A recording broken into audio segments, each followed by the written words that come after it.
Welcome students, आप सभी का स्वागत है आपके अपने यूट्यूब चैनल जीत कोचिंग क्लासेज में। आज के इस वीडियो में हम क्लास 10 का प्रश्नावली 2.2 देखेंगे। तो प्रश्नावली 2.2 का जो पहला प्रश्न है वो है कि निम्न द्विघात बहुपद के शून्य ज्ञात कीजिए और शून्यकों तथा गुणांकों के बीच में संबंध की सत्यता की हमें जांच करनी है। यानी पहले हमें ये ज्ञात करना है कि जो भी द्विघात समीकरण दिए गए हैं उनमें शून्यंक कितने होंगे, कौन सा होगा, और उसके बाद ये बताना है कि जो शून्यंकों और गुणांकों के बीच में संबंध होता है वो सत्य है या असत्य, ये हमें जांच करके बतानी है। ठीक है, तो इसके लिए पहला जो हमारा प्रश्न है वो है x² - 2x - 8। यानी हमें x² - 2x - 8 के पहले शून्य ज्ञात करने हैं। उसके बाद हमें ये बताना है कि इसके जो शून्यक है वो और जो गुणांक है वो उनका जो संबंध होता है वो सत्य है या नहीं है। संबंध क्या होते हैं इनके, जैसे हम पढ़ चुके हैं इसका फॉर्मूला, पहले वीडियो हमने देखा था बेसिक से। तो किसी भी द्विघात बहुपद के जो शून्यक होते हैं, अगर जितनी घातें उतने शून्यक, अगर 2 घातें हैं तो शून्य कितने होंगे, 2। तो ये एक हमारे जितने भी यहाँ पे बहुपद दिए गए हैं वो सभी क्या हैं, द्विघात बहुपद हैं। तो जब ये द्विघात बहुपद होगा तो इनमें शून्यकों की संख्या कितनी भी होगी, 2 होगी। ठीक है, अल्फा और बीटा। तो शून्यांकों और गुणांकों के बीच में संबंध क्या होता है, तो शून्यांकों का जो योगफल होता है यानी अल्फा प्लस बीटा जो होता है ये बराबर होता है -b/a के, यानी -x का गुणांक बटे x² का गुणांक। और जो इनका गुणनफल होता है अल्फा इंटू बीटा ये बराबर होता है c/a के, यानी अचर पद बटे x² का गुणांक। ठीक है, ये शून्यांकों और गुणांकों के बीच में संबंध होता है। तो आइए हम अपना पहला प्रश्न सॉल्व करते हैं। तो पहला प्रश्न है हमारा कि x² - 2x - 8 के शून्यक हमें ज्ञात करने हैं। ठीक है, तो जब हम इसको हल करेंगे, इसको हल किया जाएगा तो सबसे पहले शून्य ज्ञात करने के लिए हम क्या करेंगे, इनका गुणनखंड करेंगे। तो संख्या हमारी कितनी है, x² - 2x - 8। हमें क्या करना है, इसका करना है हमें गुणनखंड। गुणनखंड करने के लिए क्या करते हैं, दोनों किनारे वाली संख्या यानी x² का गुणांक और अचर पद दोनों का किया जाता है गुणा। तो यहाँ पे x² का कोई गुणांक नहीं है, तो जब गुणांक नहीं होगा तो वहाँ पे हम कितना 1 मानेंगे। तो यहाँ पे 1 और 8 का गुणा करेंगे कितना आ जाएगा, और माइनस है तो -8, 1 और -8 का गुणा करेंगे आ जाएगा -8, और उसके बाद बीच में संख्या कितनी है, -2। तो अगर बीच वाली संख्या हमारी माइनस में और किनारे वाली संख्या भी किस में दी गई, माइनस में दी गई। ठीक है, तो अगर किनारे वाली संख्या माइनस में आएगी तो बीच में जो संख्या होगी वो हमें घटाने पे मिलना चाहिए। यानी हमें ऐसे दो संख्याओं के युग्म ढूंढने हैं जिनका गुणा करने पे -8 आ जाए और जिनको घटाने पर हमें -2 मिलना चाहिए। तो किन्हीं भी अगर दो संख्याओं को हम घटा रहे हैं तो माइनस में आंसर तभी मिलता है जब बड़ी वाली संख्या माइनस में हो। तो पहले तो हमें ये ढूंढना है कि किन दो संख्याओं का गुणनफल -8 होगा। तो पहले हम देख लेते हैं 8 किसका गुणा होता है। तो 8 का मतलब 4 दूनी 8, यानी 4 × 2 कितना हो जाएगा, 8 हो जाएगा।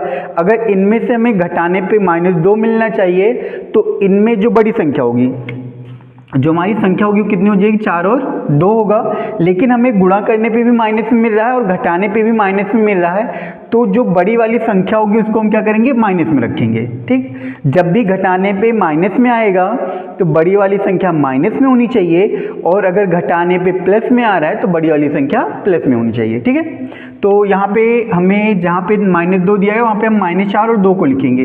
तो ये हो जाएगा x² - 4x + 2x - 8। ठीक, अब क्या करना है, इनके जोड़े बनाने हैं। तो इन दोनों में से कॉमन कितना होगा, x, यहाँ पे मिल जाएगा x - 4, फिर प्लस इन दोनों में से कॉमन कितना हो सकता है, 2, यहाँ पे मिल जाएगा x - 4। ठीक है, अब दोनों में ब्रैकेट वाली जो संख्या वो समान है तो इसको हम लिख लेंगे x - 4 एक ब्रैकेट में, और इसके बाद ब्रैकेट के बाहर जो संख्या है उसको हमें एक साथ लिख लेना है। तो यहाँ पे मिल जाएगा हमें x और यहाँ पे मिल जाएगा +2। ठीक है, तो इसका x² - 2x - 8 का जो हमें गुणनखंड मिला है वो कितना है, x - 4 और x + 2। अब इसके बाद क्या करेंगे, हम ये दिखाएंगे कि यदि x माइनस 4 बराबर 0, तो x बराबर कितना मिल जाएगा 4, और यदि x प्लस 2 बराबर 0, तो x बराबर कितना मिल जाएगा -2। ठीक, यानी यहाँ पे हमें जो शून्यक इसके मिले, शून्यक कितने मिल जाएंगे, अल्फा बराबर, पहला शून्यक अल्फा बराबर 4 और दूसरा शून्यक बीटा बराबर -2। तो 4 और -2, ये जो 4 और -2 मिला है, ये हमारे क्या हो जाएंगे, इस द्विघात बहुपद के शून्यक हो जाएंगे। अब इसके बाद हमें उत्तर की जांच करनी है और ये बताना है कि इसके जो शून्यक हमें मिले हैं 4 और -2 वो, और जो यहाँ पर द्विघात समीकरण है, द्विघात बहुपद है, द्विघात बहुपद के जो गुणांक है वो उनका जो संबंध होता है वो सत्य है या नहीं है। तो इस समीकरण की हम यहाँ पे लिख लेंगे x square minus 2x minus 8 की ax square plus bx plus c से तुलना करने पर, ठीक है। तो जब हम इसकी तुलना करेंगे तो हमें कितना मिल जाएगा, a बराबर मिलेगा हमें 1, b बराबर मिलेगा -2 और c बराबर मिल जाएगा -8। ठीक है, हम क्या करेंगे, दिए गए द्विघात बहुपद की और जो हमारा मानक द्विघात बहुपद होता है दोनों की तुलना करेंगे। तुलना करने के बाद हमें a, b, c के मान मिल जाएंगे। अब इसके बाद पहला संबंध क्या होता है कि शून्यकों का जो योगफल होता है अल्फा प्लस बीटा बराबर होता है -b/a। ठीक है, -b/a होता है, तो हम इसमें अल्फा का मान रखेंगे 4, फिर प्लस बीटा का मान -2 बराबर हो जाएगा b का मान भी -2 है और a का मान कितना 1। तो 4 में से अगर हमने 2 घटा दिया आ जाएगा 2 और माइनस माइनस यहाँ पे हो जाएगा +2, यानी दोनों पक्ष क्या मिल गए, हमें बराबर मिल गए। दूसरा जो हम जांच करेंगे वो इनके गुणनफल की करेंगे। दूसरा क्या होता है, अल्फा इंटू बीटा बराबर c/a। इसमें हमें क्या करना है, अल्फा का मान कितना है 4 गुणे बीटा का मान -2 बराबर हो जाएगा c का मान -8 बटे a का मान 1, तो ये हो जाएगा -8 बराबर -8। ठीक, ये इतना मिल जाएगा हमें इसका मान। ठीक है, तो यहाँ पे हमने देखा कि शून्याङ्कों का जो योगफल है वो गुणांकों के अनुपात, यानी जो इसका फॉर्मूला उसके दोनों पक्ष हमारे बराबर हैं, और गुणनफल का भी जो हमने देखा कि दोनों पक्ष हमें क्या मिल रहे हैं, बराबर मिल रहे हैं। तो इस तरह से हम क्या करेंगे, इसके उत्तर की जांच करेंगे। ठीक, शून्याङ्कों और गुणांकों के बीच में जो संबंध होता है इसकी सत्यता की जाँच इस तरह से की जाएगी। ठीक, इतना समझ में आ गया। अब हम देखते हैं सेकेंड क्वेश्चन। बच्चों हम देखते हैं प्रश्न नंबर 2 में क्या है, हमें 4s square minus 4s plus 1, 4s square minus 4s plus 1 के हमें पहले शून्यक ज्ञात करने हैं, उसके बाद गुणांकों और शून्याङ्कों के बीच में हमें संबंध दिखाना है। तो हमारा प्रश्न है 4s square minus 4s plus 1, 4 और 1 का गुणा करेंगे कितना मिल जाएगा 4, ये प्लस में तो बीच वाली संख्या जोड़ने में मिलनी चाहिए, यानी हमें ऐसी दो संख्याएं ढूंढना है जिनका गुणा करने पे 4 मिले और जोड़ने पे भी 4 मिले, तो संख्या हो जाएगी 2 और 2। जोड़ने पे यहाँ पे लेकिन -4 मिल रहा है, इसका मतलब दोनों संख्याएं माइनस में होनी चाहिए। तो इसे हम लिख सकते हैं 4s स्क्वायर माइनस 2s फिर -2s और प्लस 1, दोनों में से कॉमन क्या हो सकता है 2s, यहाँ पे आ जाएगा 2s माइनस 1 फिर -1 कॉमन आ जाएगा 2s माइनस 1, इसको हम लिख सकते हैं 2s माइनस 1 एक ब्रैकेट में, दूसरे में 2s माइनस 1। ठीक, ये इतना मिल गया। अब इसके बाद हम दिखाएंगे यदि 2s माइनस 1 बराबर 0 तो 2s बराबर 1 और s बराबर हो जाएगा 1/2। फिर दिखाएंगे यदि 2s माइनस 1 बराबर 0 तो हमें मिल जाएगा 2s बराबर 1 और s बराबर 1/2, यानी इसमें हमें क्या मिला कि अल्फा का मान भी 1/2 मिला और बीटा का मान भी कितना मिला 1/2 मिल गया, यानी अल्फा और बीटा दोनों के मान क्या है हमारे बराबर है। ठीक है, अब इसके बाद क्या करना है हमें, हम तुलना करने में मिल जाएगा, तुलना करने पर हमें मिल जाएगा a बराबर 4, b बराबर -4 और c बराबर 1। इस तरह से हम a b c का मान निकाल लेंगे। अब क्या करेंगे, जब a b c का मान मिल गया तो हमें करना है सत्यता की जांच। क्या करेंगे, सत्यता की जांच करेंगे तो सत्यता की जांच में हमें मिलेगा कि यहाँ पे हम देख सकते हैं, पहले हम ये दिखाएंगे अल्फा प्लस बीटा बराबर माइनस बी बटे ए। अल्फा का मान कितना है 1/2, बीटा का मान 1/2 बराबर हो जाएगा -4/4। तो 1/2 1/2 1 और माइनस माइनस प्लस 4/4 भी हो जाएगा 1। यानी अल्फा शून्यांकों का जो योगफल का गुणांकों के साथ संबंध है वो सत्य है। अब हम यहाँ पे निकालेंगे इनके गुणनफल का संबंध, तो अल्फा इंटू बीटा बराबर सी बटे ए। अल्फा का मान 1/2 गुणे बीटा का मान 1/2 बराबर सी का मान कितना है, यहाँ पे 1 है और ए का मान 4, तो 1/4 बराबर 1/4। यहाँ पे भी हमें क्या मिल गया, दोनों पक्ष बराबर मिल गए। इस तरह से इस शून्यांकों और गुणांकों के बीच सत्यता की हमारी जांच हो जाएगी। ठीक, दूसरा समझ में आ गया। अब हम बढ़ते हैं तीसरे की तरफ। जो हम देखते हैं प्रश्न नंबर 3। प्रश्न नंबर 3 क्या है, 6x² - 3 - 7x कितना है 6x² - 3 - 7x। तो इसको सॉल्व करते समय हम क्या करेंगे, पहले इनको हम घातों के अवरोही क्रम में लिखेंगे, यानी पहले बड़ी घात, फिर छोटी घात, फिर सबसे छोटी घात, उसके बाद जो अचर पद होंगे उनको लिखा जाता है। तो यहाँ पे 6x², सबसे बड़ी घात x², इसके बाद छोटी घात हो जाएगी 7x, फिर -3। इस तरह से हम दिए गए बहुपद को घातों के आरोही क्रम में व्यवस्थित कर लेंगे और व्यवस्थित करने के बाद तब इसका गुणनखंड किया जाएगा।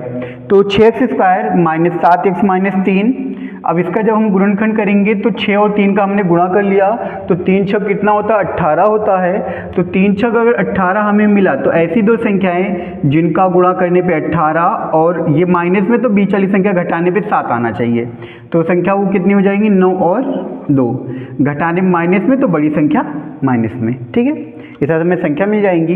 अब जब हम इनका गुणनखंड करेंगे तो 6x² - 7x, 6x² - 7x - 3, ये हो जाएगा 6x² - 9x प्लस 2x - 3, दोनों में से कॉमन हम करेंगे 3x, आ जाएगा 2x - 3 प्लस 1, 2x - 3 आ गया, फिर आ जाएगा ये 3x प्लस 1 और फिर आ जाएगा 2x - 3। ठीक, फिर दिखाएंगे यदि 3x प्लस 1 बराबर 0 तो x बराबर मिल जाएगा -1/3, माइनस प्लस 1 इधर आके -1/3। फिर दिखाएंगे यदि 2x - 3 बराबर 0 तो x बराबर मिल जाएगा 3/2। ठीक, इस तरह से हमें क्या मिल जाएंगे, अल्फा और बीटा के मान मिल जाएंगे।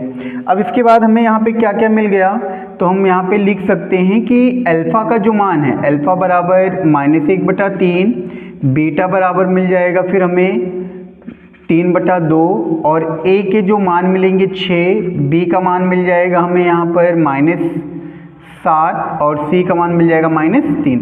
अल्फा बीटा और a b c के हमें मान मिल जाएंगे। ठीक है, जैसा हमने पहले वाले क्वेश्चन में निकाला था। अब इसके बाद हम क्या करेंगे, सत्यता की जांच यहाँ पे लिख लेंगे। सत्यता की जांच, सत्यता की जांच में हम क्या लिख सकते हैं, तो सबसे पहले वही संबंध दिखाना है शून्यांकों का योगफल का। तो ये हो जाएगा अल्फा प्लस बीटा बराबर हो जाएगा -b/a। अल्फा का मान -1/3 प्लस बीटा का मान 3/2 बराबर हो जाएगा -7/6। तो अगर हम इनका तिरछा गुणा कर लें तो ये हो जाएगा -2 प्लस 9/6 बराबर हो जाएगा 7/6। 9 में से 2 घटा देंगे तो 7/6 बराबर 7/6, ये दोनों बराबर मिल गया। अब निकालेंगे अल्फा इंटू बीटा को, तो अल्फा इंटू बीटा ये बराबर होता है c/a के। अल्फा का मान कितना है -1/3 गुणे 3/2 बराबर c का मान कितना है -3/6।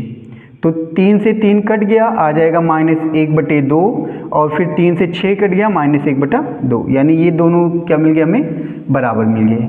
ठीक, इस तरह से हो जाएगी उत्तर की जांच। लिख लीजिए, फिर आगे देखते हैं। तो आइए स्टूडेंट्स हम क्वेश्चन नंबर 4 देखते हैं। 4 नंबर हमारा क्या है कि हमें 4u² + 8u के शून्य ज्ञात करने, उसके बाद उनके बीच में संबंध दिखाना है। तो जब हम इसको हल करेंगे कितना है हमारे पास 4u² प्लस 8u। तो क्योंकि इसमें 3 पद नहीं है, सिर्फ 2 ही पद हैं, तो इसमें हम क्या करेंगे 4u को ले लेंगे कॉमन, तो यहाँ पे मिल जाएगा u प्लस 2। ठीक है, 2 पद होगा, हम कॉमन ले लेंगे, 4u कॉमन हो गया, u प्लस 2 मिल जाएगा। अब इसके बाद हमें सिर्फ यहाँ पे दिखाना है कि यदि 4u बराबर 0 तो u बराबर मिल जाएगा 0, और यदि u प्लस 2 बराबर 0 तो u बराबर हमें कितना मिल जाएगा -2। ठीक है, इस ऐसे में जो अल्फ़ा और बीटा का मान मिलेगा, किसका, अल्फ़ा और बीटा का, तो अल्फ़ा बराबर मिल जाएगा 0 और बीटा बराबर मिल जाएगा -2। फिर हम a का अगर मान निकालेंगे तो a बराबर 4, b बराबर 8 और c बराबर हो जाएगा 0। ठीक है, हमें a का मान 4, b का मान 8 और c का मान मिल जाएगा 0। ठीक, अब हम निकालेंगे यहाँ पे सत्यता की जांच। तो सत्यता की जांच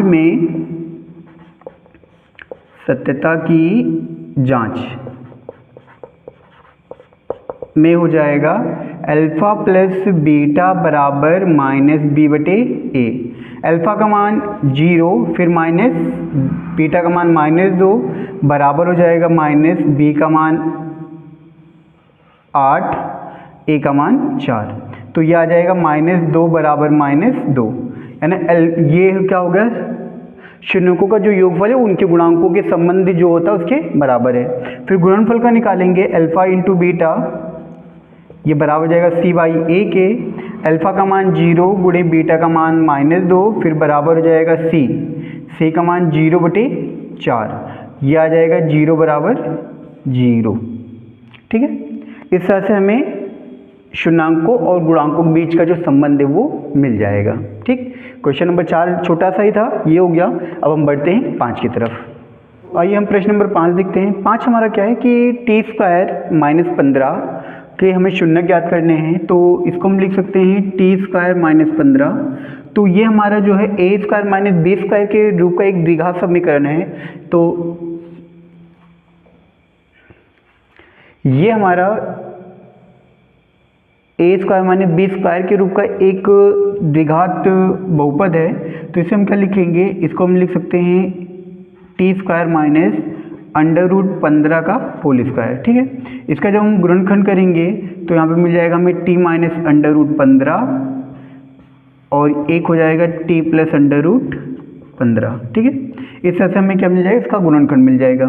फिर हम दिखाएंगे यदि t - √15 बराबर 0 तो t बराबर मिल जाएगा √15, और फिर यदि ये हो जाएगा तो, और यदि t + √15 बराबर 0 तो t बराबर मिल जाएगा -√15। ठीक है, इस तरह से हमें क्या हो जाएंगे, हमारे अल्फ़ा और बीटा मिल जाएंगे। तो अल्फ़ा का जो मान हमें मिला यहाँ पर, अल्फ़ा बराबर हो जाएगा √15 और बीटा बराबर हो जाएगा -√15। ठीक है, फिर हम a और b की अगर बात करें तो a बराबर मिल जाएगा हमें 1, b बराबर मिल जाएगा, क्योंकि इसमें x नहीं है यानी t के रूप में नहीं है, कोई भी रैखिक चर नहीं है, तो b का मान 0 और c बराबर हो जाएगा -15। ठीक है, अब जब हम सत्यता की जांच करेंगे, सत्यता की जांच, तो सत्यता की जांच में मिल जाएगा अल्फ़ा प्लस बीटा बराबर -b/a। अल्फ़ा प्लस बीटा यानी √15 -√15 बराबर 0/1। ठीक, तो ये जाएगा 0 बराबर 0। पहली जांच हो गई। दूसरी वाले में दिखाएंगे अल्फ़ा इंटू बीटा बराबर c/a। अल्फ़ा का मान √15 और फिर हो जाएगा गुणे -√15 बराबर आ जाएगा c का मान -15/a, a का मान 1, तो ये हो जाएगा -15 बराबर -15। ठीक, ये हो जाएगी हमारे सत्यता की जांच। ठीक है, अब इसके बाद हम देखते हैं लास्ट क्वेश्चन नंबर 6। प्रश्न है हमारा 3x² - x - 4। तो इसमें जब हम 3 और 4 का गुणा करेंगे तो मिल जाएगा कितना, 12, और इसके बाद जब ये 12 हो जाएगा, ऐसी दो संख्या हैं जिनका गुणा करने पे 12 मिल जाए और घटाने पर आना चाहिए बीच में संख्या 1 है, और घटाने पे -1 है तो बड़ी वाली संख्या हमारी रहेगी माइनस में, यानी इसका जो गुणनखंड बनेगा वो हो जाएगा 3x² - 4x प्लस 3x - 4। दोनों में से कॉमन होगा सिर्फ x, आ जाएगा 3x - 4, फिर प्लस 3 कॉमन हुआ, सॉरी यहाँ पे 1 कॉमन होगा तो आ जाएगा 3x - 4, एक ब्रैकेट में 3x - 4 और दूसरे में हो जाएगा x + 1। अब यहाँ पे हम दिखाएंगे कि यदि 3x - 4 = 0 तो x बराबर हो जाएगा 4/3, और यदि x + 1 = 0 तो x बराबर आ जाएगा -1। यानी हमें जो अल्फ़ा और बीटा मिला, अल्फ़ा बराबर मिल जाएगा 4/3 और बीटा बराबर मिल जाएगा -1। और फिर अगर हम a का मान निकालेंगे तो a का मान हो जाएगा यहाँ पे 3, b का अगर मान निकालेंगे तो b का मान मिल जाएगा -1, c का अगर मान निकालेंगे तो c का मान मिल जाएगा -4। ठीक, इस तरह से a, b, c और अल्फ़ा बीटा के हमें मान मिल जाएंगे। अब हम करेंगे सत्यता की जांच। तो सत्यता की जांच में मिलेगा हमें, पहले अल्फ़ा प्लस बीटा दिखाया जाएगा बराबर -b/a के रूप में। अल्फ़ा का मान 4/3 प्लस बीटा का मान -1 बराबर हो जाएगा -1/a का मान 3। तिरछा गुणा करेंगे तो ये हो जाएगा 4 - 3/3 बराबर हो जाएगा 1/3, घटा देंगे तो 1/3 बराबर 1/3। ठीक है, फिर इसके बाद हम दिखाएंगे अल्फ़ा × बीटा बराबर c/a। अल्फ़ा और बीटा के जो मान मिलेंगे वो 4/3 गुणे -1 बराबर हो जाएगा -4/3, ये भी आ जाएगा -4/3 बराबर -4/3। ठीक, ये हो गए इनके शून्यंकों के गुणनफल और गुणांकों के बीच में संबंध। ठीक, इस तरह से हम इसके सत्यता की जांच करेंगे। तो ये क्वेश्चन नंबर 1 जो है 2.2 का खत्म हो चुका है। अब हम बढ़ते हैं क्वेश्चन नंबर 2 की तरफ। तो आइए स्टूडेंट्स, हम शुरू करते हैं क्वेश्चन नंबर 2। 2 नंबर क्या है कि एक द्विघात बहुपद ज्ञात कीजिए जिसके शून्यंकों के योग तथा गुणनफल क्रमशः दिए गए हैं। ठीक है, तो पहला हमारा है कि 1/4 और -1। तो इसको जो हम सॉल्व करेंगे, कितने को हमें सॉल्व करना है कि 1/4 और -1। ठीक है, ये हमारा पहला प्रश्न है। तो इसमें जो 1/4 और -1 है, तो 1/4 ये हमारा क्या है, शून्यंकों का योगफल, यानी अल्फ़ा प्लस बीटा बराबर 1/4, और इनका जो गुणनफल है वो है अल्फ़ा × बीटा बराबर -1। ठीक है, अल्फ़ा प्लस बीटा बराबर 1/4, अल्फ़ा × बीटा बराबर -1।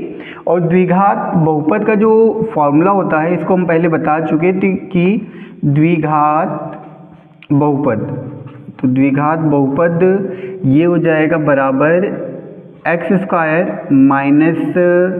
Alpha plus beta × x plus alpha × beta. इसमें हमें क्या करना है, इसका मान रख देना है। तो हमें मिल जाएगा x² - 1/4 × x, फिर हो जाएगा -1। अब इसका जब हम क्या करेंगे, जिन संख्याओं में 4 का गुणा नहीं है, बाकी 4 का भाग नहीं, उनमें गुणा कर देंगे, बाकी जिसके बटे में उससे यहाँ से हटा देंगे। तो ये बन जाएगा 4x² - x - 4। ये हो जाएगा हमारा द्विघात बहुपद जिसके शून्यंकों का योगफल 1/4 और गुणनफल -1 है। ठीक है, इस तरह से कोई भी द्विघात बहुपद बन सकता है। ये हो गया। फिर हम देखते हैं नेक्स्ट, इसके बाद वाला हम देखते हैं 2 नंबर। ठीक है, इसको हम मिटा देते हैं थोड़ा।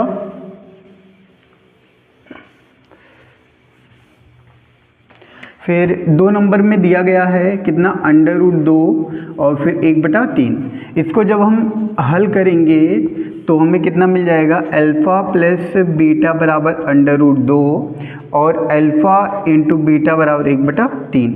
इसलिए जो फॉर्मूला होता है x² - alpha plus beta × x plus alpha × beta. ठीक है, मान रख देंगे इसमें, तो ये हो जाएगा x² - √2x और प्लस हो जाएगा 1/3। बटे में फिर है, इसका बगल वाले में हमें गुणा कर लेना है, तो ये हो जाएगा 3x² - 3 √2x प्लस 1। ठीक, ये हो जाएगा हमारा द्विघात बहुपद। ठीक है, समझ में आ गया। तीसरा हम देखते हैं,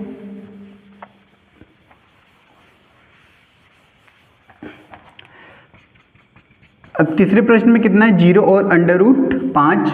इसको जब हम हल करेंगे तो कितना मिल जाएगा हमें, अल्फ़ा प्लस बीटा बराबर 0 और अल्फ़ा इंटू बीटा बराबर √5। ठीक है, इसलिए हो जाएगा x² minus alpha plus beta into x plus alpha into beta बराबर, अल्फ़ा इंटू बीटा हो गया, फिर हो जाएगा ये x² माइनस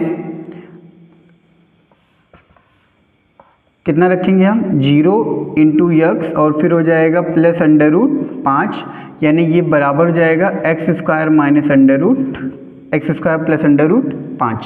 ठीक है, ये हो जाएगा हमारा द्विघात बहुपद। समझ में आ गया ये इतना। तीसरा देखते हैं हम, तीसरा हमारा कितना है, तो अब हम देखते हैं चौथा हमारा कितना है कि चौथे में दिया गया है 1 और 1। ठीक है, यानी अल्फ़ा प्लस बीटा का मान भी कितना है, 1 है, और अल्फ़ा इंटू बीटा का मान भी कितना है, 1 है। दोनों के ही मान कितने हैं, 1 और 1 है। तो यहाँ पे अब हम लिख सकते हैं कि x² minus alpha plus beta into x plus हो जाएगा अल्फ़ा इंटू बीटा। ठीक है, अब क्या करेंगे, हम लिखेंगे x² minus alpha plus beta का मान 1, यक्स हो जाएगा फिर प्लस 1, आ जाएगा x² माइनस x प्लस 1। ठीक है, ये हो जाएगा हमारा द्विघात बहुपद। बहुत ही छोटा सा क्वेश्चन है, योग और गुणनफल दिया गया है, सीधा फॉर्मूला लिखना है और मान रख देना है, आ जाएगा। ठीक है, तो 4 नंबर हो गया। अब हम बढ़ते हैं 5 नंबर की तरफ।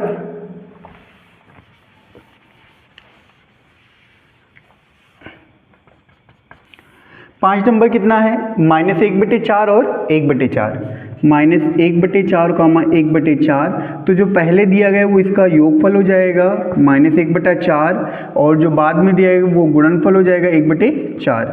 इसलिए जो द्विघात समीकरण होता है वो x² minus alpha plus beta into x plus alpha into beta, फिर ये हो जाएगा x² माइनस 1/4 x प्लस हो जाएगा 1/4, गुणा करेंगे तो x² प्लस 1/4 यक्स प्लस 1/4, 4 का गुणा कर दिया जाएगा सब में, तो 4x² प्लस यक्स प्लस 1, ये जो है हमारा हो जाएगा द्विघात समीकरण। ठीक है, फिर इसके बाद लास्ट जो बचा है उसको हम देख लेते हैं 6 नंबर। तो लास्ट के 6 नंबर में हमें कितना दिया गया है, लास्ट का 6 नंबर है हमारा, छठवें में 4 है और 1 है, कितना 4 और 1 है।